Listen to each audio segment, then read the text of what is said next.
Gabriela Vila. I'm from Mexico DF. I live in Pachuca Hidalgo. I am veterinary student. I am 19 years old. I like most animals, except insect and aquatic animals. I have 4 dogs and 4 rabbits. In my free time, I like to listen to music. I know how to draw and play the drums a little. Hello, I'm Viridiana. I live in Pachuca. I'm 24 years old. I work like a horse trainer and a horse riding teacher. My favorite animal is the horse and wolf. I can ride a horse, I can cook, I can draw, and I think that's all. My hobby is horse riding. Listen music or just sleep. My name is Anayeli Lopez Castañeda. I am from Veracruz. I live in La Llave community. I am a student. I am 18 years old. My favorite animal is the horse. In my free time, I like go to work. I can ride horse. Hi, my name is Perla. I'm from Mexico. I live in Pachuca Hidalgo. I am a student of university. I study veterinary medicine and zootechnics. I am 19 years old. My favorite pet or animal is none. All are my favorites.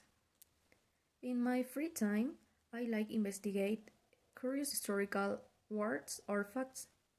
I can learn fast, but I am very nervous. My name is Brian Emanuel Mondragon Peralta. I am from Nextlalpan, Mexico of the States. I live in Nextlalpan. I am job in Abet. I am 21 years old. My favorite pet is the dog. In my free time, I like running. I can cycling. Hi, my name is Itzel Oliver. I'm from Puebla. I live in Pachuca. I am veterinary medicine student. I am 20 years old. My favorite animals are horses and roosters.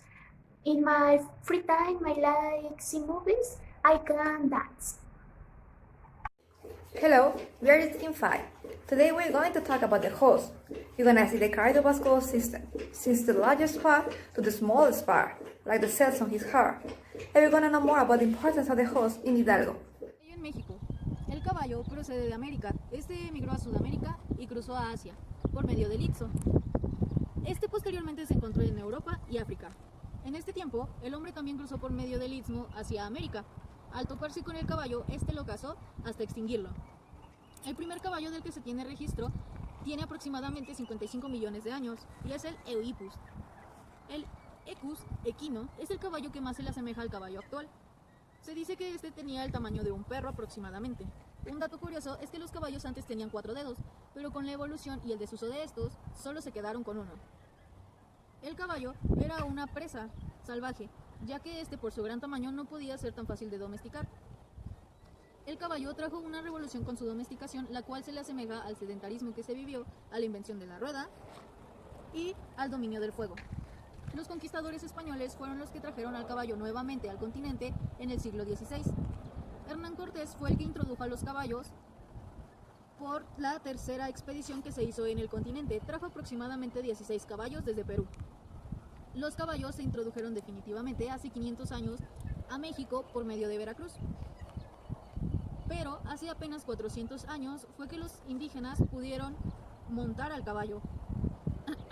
Estos lo usaron para temas como arrear el ganado o el trabajo de campo. Los novohispanos naturales son los que tenían el permiso por medio de la corona para montar los caballos en ese tiempo. Estos, por ejemplo, era el cacique gordo de Zempoala y los 4 de Tlaxcala, los cuales tenían el permiso por medio de la corona para montar el caballo, y algunos indígenas que ayudaron a Hernán Cortés en la conquista. La única condición era que ellos no podían usar técnicas de montaje de Europa, por lo cual se tuvieron que crear técnicas propias. Estos crearon sus propias técnicas, como el de amansar y el de arrendar a los equinos. A su vez, los indígenas comenzaron a formar parte de esta actividad, y estos se especializaron en la monta del caballo. Estos se denominaron como extraordinarios jinetes, de ahí proviene el origen del término charro. Un dato es que la silla de montar fue introducida por los españoles en México, pero esta fue modificada aquí y se le agregó lo que ahora se conoce como cabeza de la silla, la cual tuvo un uso para lazar el ganado. Además, aquí en México se creó la raza azteca. Esta es la cruza de un caballo cuarto de milla con un español. Un ejemplo de razas de caballo en México es el cuarto de milla, el cual proviene de Estados Unidos, el pura sangre, el cual proviene de España, el inglés, el americano, el tizón europeo, el español y el árabe. En nuestro país, el caballo es predominante a lo largo de nuestra historia. Fue utilizado como medio de trabajo y transporte. Gracias al caballo, sus habilidades y su porte, este pudo hacer que el hombre se desplazara a grandes distancias y asegurar protección. El caballo es un ejemplar muy importante en México y a lo largo de nuestra historia se ha mencionado varias veces, ya sea en transporte, en combate o en ganado. El caballo es un ejemplar muy importante en nuestro país y este tiene mención en muchos lados. Esto fue el caballo en México. Ahora les voy a hablar sobre el caballo en la parte socioeconómica. Ahí lo podemos encontrar en muchas múltiples tareas, como son el trabajo, el transporte, la comunicación. Podemos encontrar en empresas agrícolas, en clubes hípicos, en los charros, entre otros. El caballo siempre ha sido muy importante desde hace muchos años atrás. A pesar de que ya no es nuestro compañero en la guerra, podemos encontrarlo en el trabajo, siendo utilizado como una herramienta para poder sacar beneficio de ciertas actividades. Podemos encontrar un gran incremento en las asociaciones charras, en ciertas actividades que son como el lazar animales, la carrera de barriles y por supuesto en la equitación como adiestramiento, como salto, entre otras actividades. También podemos encontrarlo como crianza y encontrar un bien económico de ellos, seleccionar los mejores ejemplares. Les puedo platicar un poco de mi trabajo, lo que nosotros desempeñamos, que son crianza de caballos, por supuesto, renta de sementales, adiestramiento de caballos, tanto en dressage como en salto, y por supuesto clases de equitación en la que también se da una formación al jinete en la disciplina que ellos requieran, que ellos gusten. En todo México podemos encontrar múltiples clubes hípicos. Poco a poco se va haciendo muy importante, aunque muchos podrían más deporte, pero puedo decirles que es un deporte realmente completo y beneficioso en todos los aspectos. Voy a mostrarles algunos ejemplos aquí de caballos en el modo charro, caballos en salto o simplemente caballos en dressage o desempeñando algún trabajo. Corazón. El corazón es el órgano que impulsa la sangre al resto del organismo a través de los vasos sanguíneos, situado en la cavidad torácica. Su peso aproximado es de 4 kilos en el caballo adulto. Es el órgano encargado de propulsar la sangre por el sistema circulatorio, aunque es ayudado por los movimientos corporales. Está dividido en el ventrículo izquierdo, ventrículo derecho, aurícula izquierda y aurícula derecha. Los ventrículos impulsan sangre y una de las aurículas recoge la sangre de los pulmones, mientras la otra del resto del cuerpo. El ventrículo izquierdo impulsa la sangre oxigenada mediante la arteria aorta a todo el organismo, y el ventrículo derecho impulsa, a través de la arteria pulmonar, la sangre a los pulmones para su oxigenación, realizándose el intercambio gaseoso de oxígeno y dióxido de carbono. Está formado principalmente por células musculares estriadas cardíacas, solamente se encuentran en el corazón. El reflujo de la sangre se evita con las válvulas que se encuentran en las salidas de las diferentes cavidades y de las arterias y venas. La contracción del músculo cardíaco se denomina sístole y la relajación se denomina diástole. La sístole cardíaca empieza con el cierre de las válvulas atrioventriculares y termina con la apertura de las mismas. Durante la diástole, la válvula tricúspide se abre permitiendo un llenado del ventrículo derecho de sangre proveniente de la aurícula derecha. La presión sanguínea que se produce durante la sístole se transmite a las arterias por la capacidad elástica de sus paredes, disminuyendo en la diástole. Esta diferencia de presión la denominamos pulso arterial, que en el caballo es fácilmente detectable. Las paredes de las aurículas y de los ventrículos están formadas por 3 capas, que de fuera y adentro se denominan pericardio, miocardio y endocardio. El epicardio consta de células mesoteliales. El epicardio consta de células mesoteliales y tejido conectivo, nervios y vasos sanguíneos que inervan e irrigan el corazón. Se encuentran en el tejido conectivo del pericardio, además de numerosas células adiposas. El miocardio está formado por las células musculares cardíacas, más algo de tejido conectivo entre ellas. El endocardio consiste en una capa de endotelio y tejido conectivo con algunas células musculares lisas. El tejido conectivo del endocardio, que está en contacto con el miocardio, contiene vasos sanguíneos y nervios. Las válvulas cardíacas, que están formadas por tejido conectivo y están rodeadas por endotelio, cada válvula está formada, desde el interior como del exterior, por 3 capas: fibrosa, esponjosa y ventricular. Los fibroblastos son células de origen mesenquimal que se encuentran asociadas con diversas formas de tejido conectivo. Existen importantes diferencias fenotípicas entre fibroblastos provenientes de diferentes tejidos y condiciones fisiológicas. En general se caracterizan por la ausencia frecuente de una membrana basal y su tendencia a formar extensiones citoplasmáticas. Contienen un núcleo oval, retículo plasmático extenso, aparato de Golgi prominente y abundante material granular. Los fibroblastos en general expresan bimentina, FSP-1, fibroblast specific protein, periostina y varias moléculas importantes de la MEC5. Es el tipo celular más abundante en el corazón maduro y su población más densa se encuentra alrededor del nodo sinoauricular, para conferir un total aislamiento eléctrico. Se piensa que los fibroblastos del corazón provienen de varias fuentes a lo largo de diferentes etapas del desarrollo cardíaco, pero el estudio de estos linajes celulares es complicado debido a la ausencia de marcadores linaje específicos, a lo que resultan una amplia variedad de descripciones fenotípicas. Se considera que derivan principalmente del epicardio embrionario. El epicardio es la última capa embrionaria en desarrollarse y se originan a partir de un pericardio transitorio que forma las proximidades del tronco venoso del corazón embrionario. Como resultado de una transición epitelio-mesenquimal del proepicardio, la MEC se pobla con células mesenquimales que emigran y tapizan el corazón embrionario para formar el epicardio. Tras la descripción epitelio-mesenquimal epicardíaca, las células derivan del epicardio, dando origen a la mayoría de los cardiovasocitos.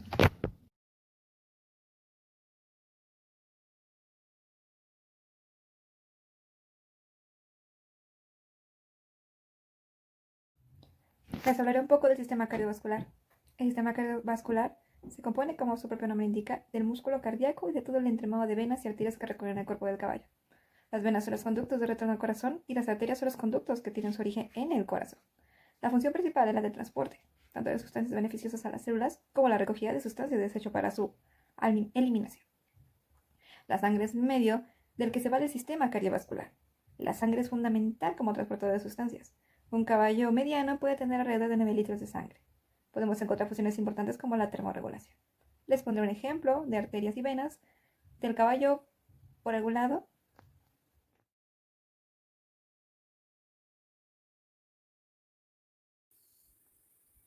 Los caballos realizan entre 35 y 40 pulsaciones por minuto, aunque puede variar dependiendo de su condición. Por ejemplo, uno que tiene una buena preparación física puede tener menos, y en cambio los que presentan alguna patología pueden tener más. Ahora les vamos a explicar acerca de la organización y función de los componentes celulares del corazón. El miocardio está organizado en un complejo arreglo de componentes celulares a celulares. A nivel celular, los componentes principales del corazón son los cardiomiocitos, los fibroblastos cardíacos o cardiofibroblastos, las células endoteliales y las células vasculares del músculo liso. En un corazón adulto, normalmente los cardiomiocitos ocupan la mayoría de volumen tisular. Sin embargo, solo contribuyen el 30% del número total de las células, y el 70% restante está compuesto por tipos celulares no cardiomiocitos. La matriz extracelular es el esqueleto tridimensional que da soporte, permite la comunicación, integra la actividad de las células individuales que componen el miocardio para coordinar la función contráctil. Los cardiocitos se distribuyen en grupos que se organizan en capas de 2 y 5 células de grosor, rodeadas de una red de colágeno endimisional. Se ha estimado que todos los cardiomocitos estarán conectados directamente con entre 1 y 5 cardiofibroblástos. Los contactos intercelulares directos de fibroblastos parecen estar sustentados por al menos 2 tipos de moléculas de conexión, que es célula-célula y las conexinas y las caderinas. Ahora hablaremos de los cardiomiocitos, los cuales son las células del músculo cardíaco. Estos cardiomiocitos contienen un núcleo en posición central. También presentan estrías transversales, las cuales contienen en unas bandas oscuras a los filamentos de actina y miosina del citoesqueleto, y en bandas blancas contienen solo filamentos de actina. Bueno, este músculo tiene la capacidad de contraerse, esto es debido a los filamentos de actina y miosina que contiene el músculo, que son los encargados de esta actividad. Estos también contienen una membrana plasmática, la cual es llamada sarcolema. Esta se invagina en mamíferos para formar los túbulos transversales. Estos son un conjunto de complejos de unión en donde se pueden encontrar desmosomas, así como uniones adherentes. Y la función de estos es mantener cohesionadas a las células. El ritmo de estas contracciones está generado por camioncitos especiales, los cuales funcionan como marcapasos. Estas células cardíacas contienen muy poco glucógeno, por ello no pueden contener suficiente energía de la glucólisis. Por ello, la mayor parte de la energía procede de la fosforilación oxidativa, lo cual genera un gran consumo de oxígeno. Por esta razón, cuando se lleva a cabo un corte en el suministro de oxígeno, produce daños celulares rápidamente. Los cardiomiocitos son uninucleares y este gran núcleo se encuentra en posición central del citoplasma de la célula.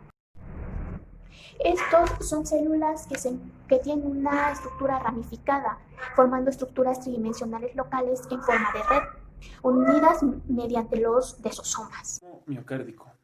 El corazón, para mantener su función contráctil, requiere un suministro continuo y abundante de energía, transformándola en energía química almacenada en la glucosa, cuerpos cetónicos y ácidos grasos libres de cadena corta en energía mecánica, empleada en la interacción actina-miosina a nivel de las miofibrillas. El corazón sintetiza diariamente 70 veces su peso, en ATP 13 y en unos 30 kilogramos, transformando apenas 25% de esa producción en trabajo. Componentes del metabolismo. Son tres los elementos fundamentales que involucran el metabolismo cardíaco. El primero es la utilización de sustrato, consistente en la captación celular de ácidos grasos libres de cadena corta y glucosa, su metabolización por beta-oxidación, glicólisis y la incorporación de los metabolismos resultantes al ciclo de Krebs. El segundo componente es la síntesis del ATP, mediante fosforilación oxidativa por la cadena respiratoria mitocondrial. El tercer elemento consiste en la transferencia de energías desde el ATP a la molécula reservatorio, mediante la creatina-quiasina mitocondrial. Metabolismo energético o ruta metabólica. La glucosa, el lactato y ácidos grasos son la principal fuente primaria para la producción de energía en el corazón adulto. La principal vía metabólica de la glucosa es la glucólisis. El piruvato generado en la glicólisis es convertido a lactato o transportado a la mitocondria, donde es descarboxilado y convertido a acetilcoenzima A. Los ácidos grasos son transportados al citoplasma y son activados a sus respectivos acilgraso coenzima A por su acilgraso coenzima A sintetasa. Señalización del sistema cardiovascular. Este empieza por la transferencia de energía, que se realiza por medio de la creatina quinasa, la cual se ubica en la mitocondria y el citosol. Esta se asocia a sistemas generadores de energía o consumidores de ATP. Otro es la fosfocreatina. Esta se sintetiza a partir de creatina por medio de la creatina quinasa mitocondrial. Esta utiliza ATP que proviene de la fosforilación oxidativa, o también por medio de la creatina quinasa citosólica con ATP que va a provenir de la glicólisis. La fosfocreatina se va a utilizar como reserva global o local de ATP. En los cardiomiocitos, las isoenzimas de creatina quinasa junto con la fosfocreatina, que es altamente difusible, son las que mantienen la transferencia de energía en los centros productores, como es la mitocondrial y la glicólisis, y en centros consumidores de ATP, que son miofibrillas y bombas AT-pasas. La hormona angiotensina y otros mensajeros que son relevantes en este proceso, dentro del contexto patológico de hipertensión hipertrofia cardíaca, son la noradrenalina y la endotelina. Estas actúan a través de proteínas que se van a situar en la membrana de las células del corazón, y estas enzimas van a pertenecer a los receptores que se acoplan a proteínas G. La angiotensina va a promover, tras su unión a un receptor, la activación de una proteína G. Esta va a recibir el nombre de GQ, la cual va a poner en marcha múltiples respuestas celulares. En las células cardíacas, la proteína GQ se va a unir a una proteína quinasa. La proteína quinasa va a modificar a otras enzimas y estas se van a activar o desactivar. Y esta va a recibir el nombre de PKC. Cuando la angiotensina activa una cascada de señalización, esta se va a llamar ERK5. La conexión entre las proteínas GQ, PKC y ERK5 es necesaria para que todo este tipo de procesos se vayan activando, sobre todo el de la expresión génica, que esta va a conducir a la hipertrofia cardíaca.